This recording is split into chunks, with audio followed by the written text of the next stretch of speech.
This Saturday, December 10th at 7:30 at St. Andrew's River Heights Church, Virtuosi Concerts will present a concert they are calling Vinok, the Ukrainian Wreath. The concert will feature Winnipeg star soprano Andriana Chuchman, joined by Grammy-winning pianist Craig Terry. Joining Chuchman and Terry will be Winnipeg's beloved Hoosli Ukrainian male chorus. The program will consist of Ukrainian music from traditional carols to contemporary film and concert music. Joining me here over Zoom to talk about this concert, I am joined by Andriana Chuchman and Christopher Sklepowich, who is on the artistic committee and on the board of directors for Hoosli, and who also sings as a tenor with the group. Hi, Chris and Andriana. It's nice to meet you here over Zoom. Hi Thanks for there. having us. I want to first start out the conversation by asking how this all came together. Andriana, can you talk about when you were approached by Virtuosi for this concert? I believe I was approached, I want to say in the spring. And actually, Jennifer Thiessen, who is the artistic director, the new artistic director of Virtuosi, her and I actually had a university class together way back when we were both at University of Manitoba.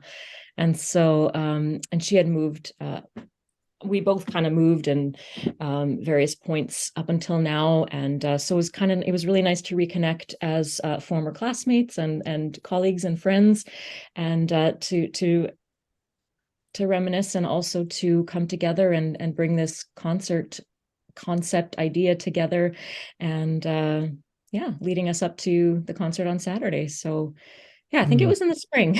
I want to say, I don't quite know exactly when, but. And Chris, how did the Hoosli part get mixed in? Like, how did the Hoosli element make its way in? Chris, can you answer that, or Andriana? Well, I think definitely full credit goes to Andriana on this one.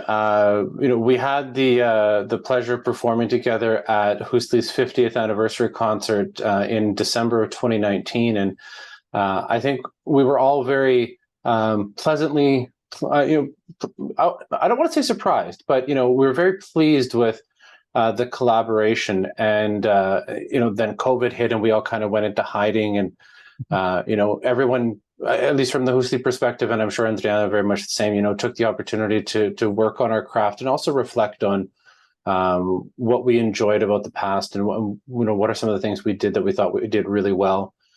So when Andriana picked up the phone and said, "Hey, do you guys want to perform together again?" It was, an emphatic and enthusiastic absolutely.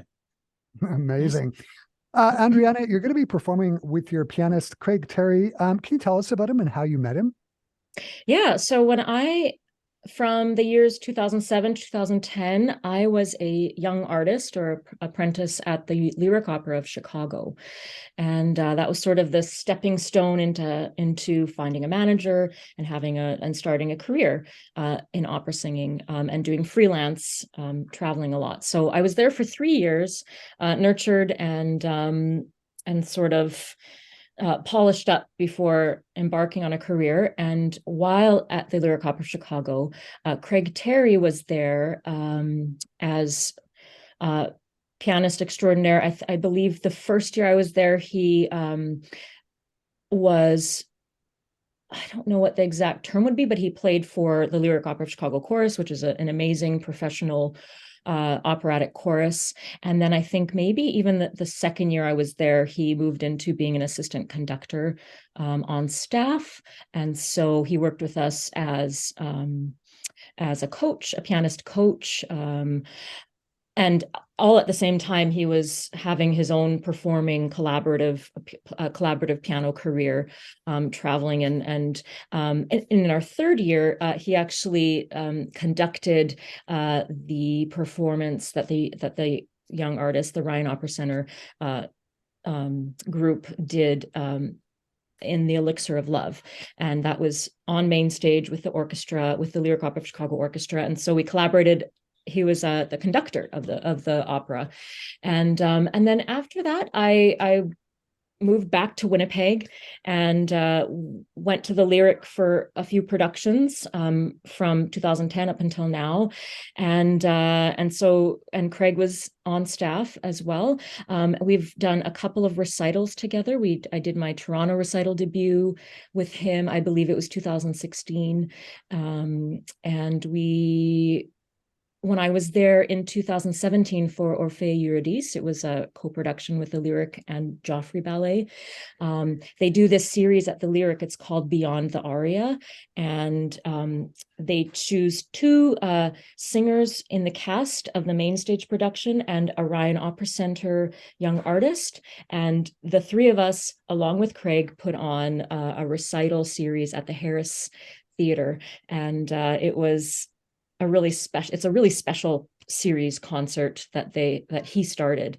And so he's just, and he travels the world. His schedule, he's like superhuman. His schedule is incredible. So he just, anybody that's going to come to the concert will just see how he radiates joy and love for music of all kinds. And we've been really good friends too leading up. So it's a collegial and friendship, friend relationship. So it's best of all worlds. That's great. The name of the concert is Vinok, the Ukrainian Wreath. My understanding is, Andriana, you came up with the title for that. Yeah. What is a Vinok, and why did you call it the Ukrainian Wreath? Well, when Jennifer and I were talking, we were kind of thinking like, oh, okay, well, I strongly wanted to, and Jen was totally, she might have even suggested it, but to have an all Ukrainian concert, because I am 100% Ukrainian, born in Winnipeg, but spoke Ukrainian before I spoke English. And we have a rich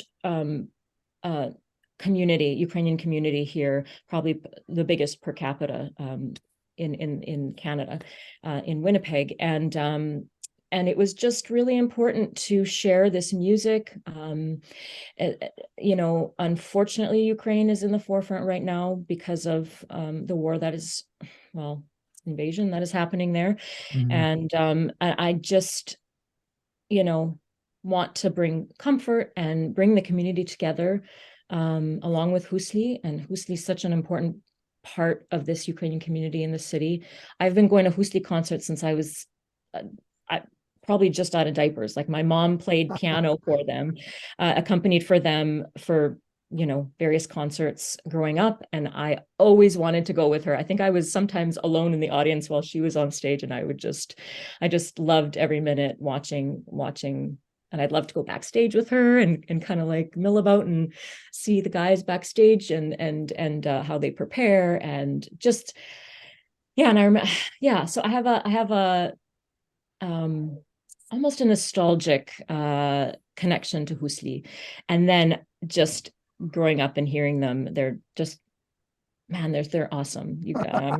I'm sure we've heard them either at perhaps the 50th or at Jets games or whatnot, or online or in other various concert venues that they've performed in. But so when Jen and I talked about Vinok, we sort of played with the idea of like, oh, we can call it like Ukrainian roots or something, and it was going to be just kind of more broad. And then we were thinking like, well, if we do something in December, there's a big folk tradition in Ukrainian music. There's even just, I would say, the secular aspect of Ukrainian music is very, it sort of melds itself with youth, and when I think about youth, we think about a Vinok, and a Vinok is a symbol of youth. It's a symbol of fertility. Traditionally, young women wore it as a symbol of being unmarried, of being, so, and I wanted to my understanding is they wore it on their head, right? They wore it on their head. It's a flower crown wreath. There are some ritualistic things that they did. On Ivana Kupala, they would throw the wreaths into the water with a candle, and there's sort of some traditions. If it sank, then they would die young. If it if it didn't move, then they wouldn't marry. And then if the Vinok traveled across the river, the guys would then try to get a Vinok, and they would go back and see who they were going to marry. So yeah, so it was and now with the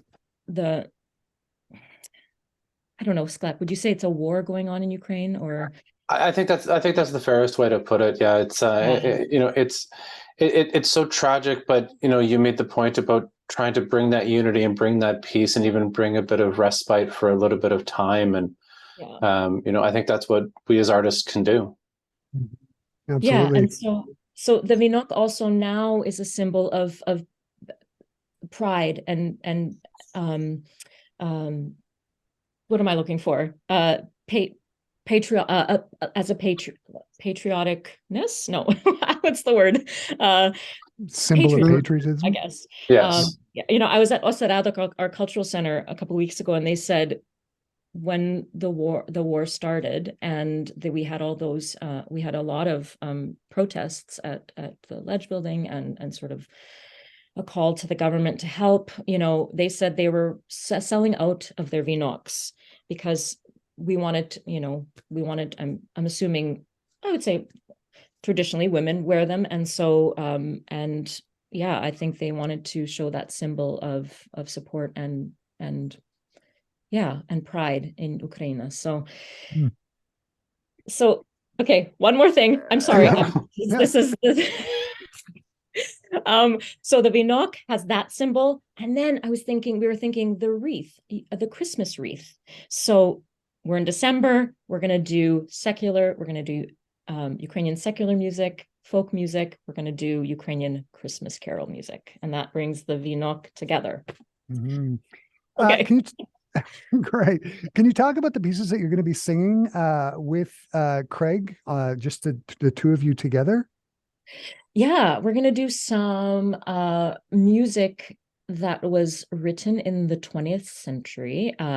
One composer is Ihor Shamo, and Craig will also play solo piano pieces by Ihor Shamo.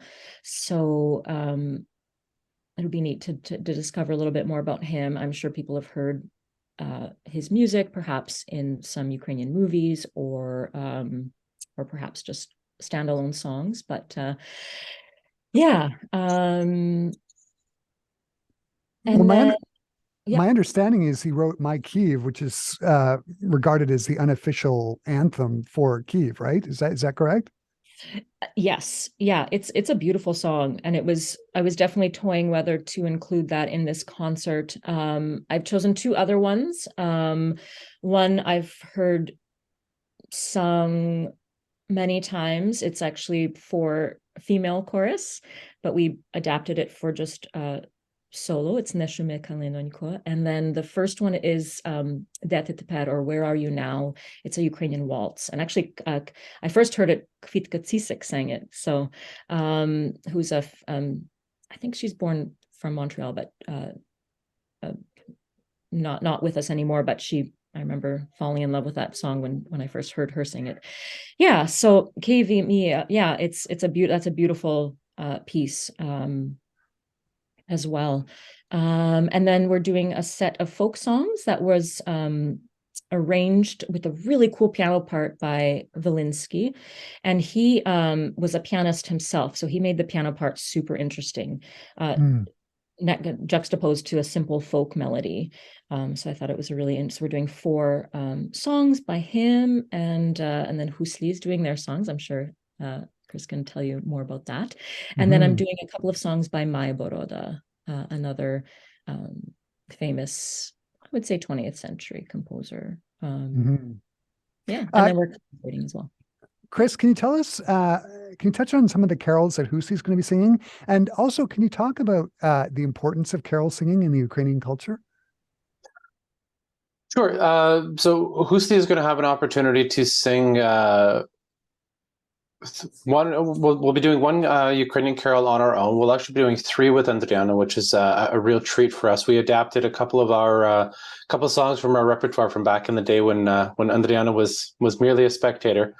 We adapted it for a soprano solo, and I think those songs have turned out really, really well. And then our centerpiece for in terms of our portion of the performance. Again, a bit of a COVID project. We thought, well, what's something we could do that we could, really reach a larger, a broader audience, and we took Hallelujah chorus from Handel's Messiah. Yeah. Which, I mean, we've all heard, hundreds of times performed through the years. And we said to ourselves, well, why can't we do it in Ukrainian? And so we translated all the lyrics into Ukrainian. So we'll be performing that as well on Saturday at the concert. Amazing, amazing. In terms of caroling to the Ukrainian culture, I mean, Ukrainians are a very musical people. Our culture is very based on music. Our traditions are largely centered around music, and our stories are carried through the generations, through the songs that are passed along. And Christmas is a very important holiday to the Ukrainian people. It's very much a church focused holiday. I mean, there isn't the same commercialism and same, Santa and tree that there is in North American culture. And that lends itself to some of the beautiful liturgical music that we sing, and carols are the centerpiece of that. There's different carols for Christmas, there's different carols for New Year's, there's different carols for the Feast of Jordan, or Yordan in Ukrainian. So there's an entire collection of songs that are centered around the Christmas season. Truly, the catalog that we have to choose from is virtually limitless. So it's been fun selecting pieces that we think would fit well into the Vinok concert. Mm-hmm. I'm sort of curious about these pieces that Andriana, you're going to be singing with Hoosli, and I'm thinking particularly in regards to blend. How do the arrangements work? Like, is Hoosli essentially going to be working as an accompanying you, and you're going to be singing the melodic part, or how is that all going to work? I think I wouldn't say every collaboration is the same, but I would say, well, when I think of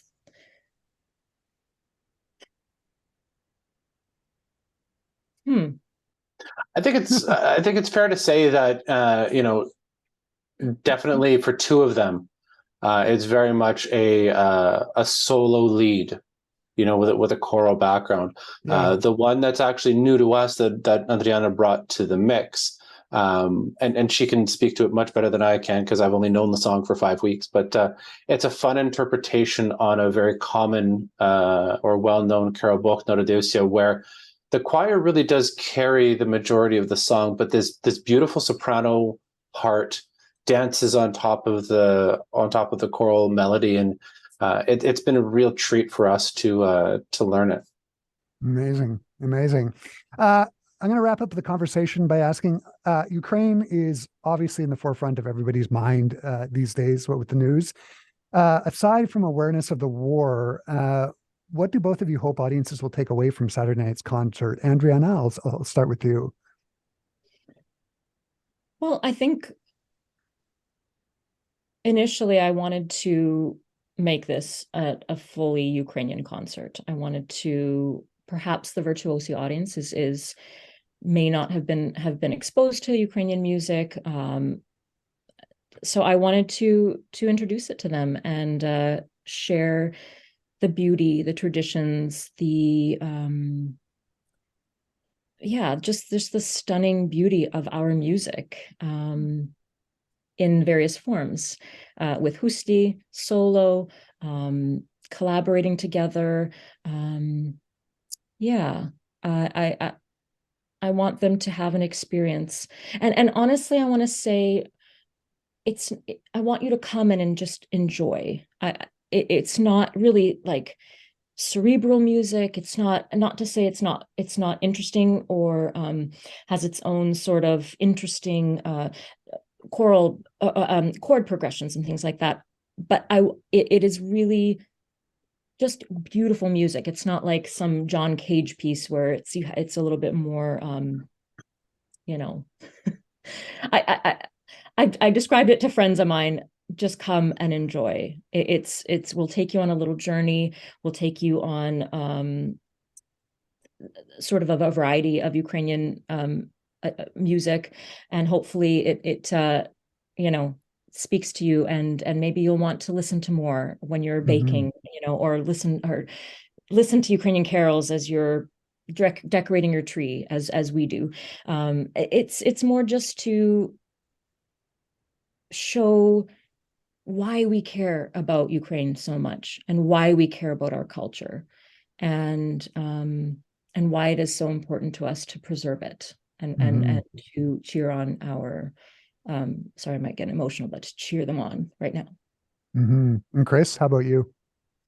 I think Andriana stated it, very beautifully, and the breadth and depth of Ukrainian music, be it folk music, be it Christmas music, be it more classical and operatic pieces.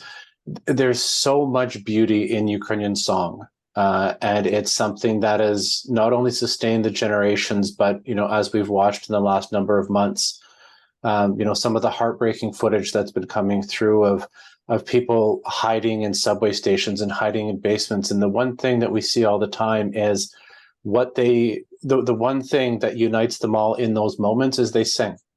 They sing some of the national patriotic songs, and that's what's sustaining them, minute to minute, hour to hour, as they deal with what they're going through now. And again, it's sustained us over the generations. And can we encapsulate all of that in an hour and a half? Absolutely not. The library of Ukrainian music is just so vast and so beautiful. We'll do our best. We'll hit some playful things. We'll hit some serious things. We'll hit darker themes, lighter themes, to give everyone a bit of a taste. But Andriana is exactly right. After this, if the audience walks away going,